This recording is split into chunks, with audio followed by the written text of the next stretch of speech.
राहुल गांधी ने एक साल पहले नवंबर 2024 में एक आर्टिकल लिखा था जिसकी हेडलाइन थी भारतीय व्यापार के लिए एक नई deal, a new deal for Indian business.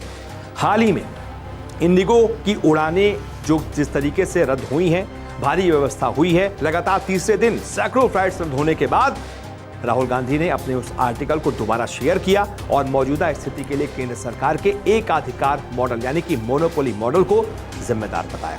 अपने आर्टिकल में राहुल गांधी ने तर्क दिया था कि भारत एक ऐसे मोड़ पर खड़ा है जहां उसे निष्पक्ष प्रतिस्पर्धा यानी कि फेयर कंपटीशन या एकाधिकार यानी कि मोनोपोली में से किसी एक को चुनना होगा।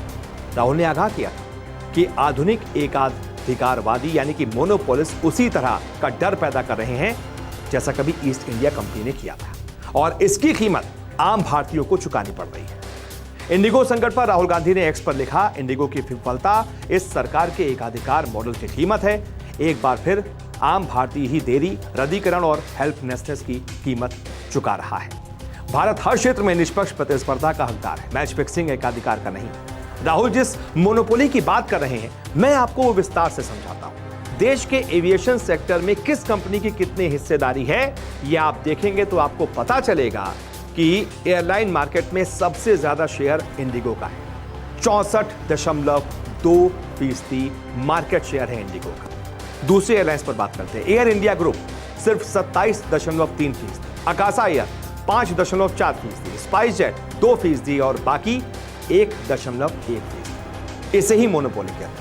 कोई एक कंपनी अगर किसी सेक्टर के 64% पर काबिज है तो इसका मतलब यह हो जाता है कि अगर उस कंपनी पर कोई भी आंच आती है तो उसका सीधा असर आम लोगों पर पड़ता है, क्योंकि इस मौके का फायदा दूसरी कंपनियां उठाती हैं और टिकटों का किराया मनमाने तरीके से वसूलती हैं। जैसे कि दिल्ली से हैदराबाद की फ्लाइट का किराया आमतौर पर 6-7 हजार रुपए होता है, उसे दूसरी कंपनियों ने बढ़ाकर इस समय 95,000 से 1 लाख रुपए कर दिया है। मार्केट में बराबर का कंपटीशन होता, इंडिगो की मोनोपोली नहीं होती तो यह स्थिति आज नहीं होती। तब दूसरी कंपनियां मनमाना किराया नहीं वसूल पाती। खैर, यह तो बात थी मोनोपोली की। अब मैं आपको समझाता हूं कि आखिर इंडिगो की यह हालत हुई कैसे। इसके पीछे खुद इंडिगो की लापरवाही जिम्मेदार है, जिसका खामियाजा आज आम जनता भुगत रही है।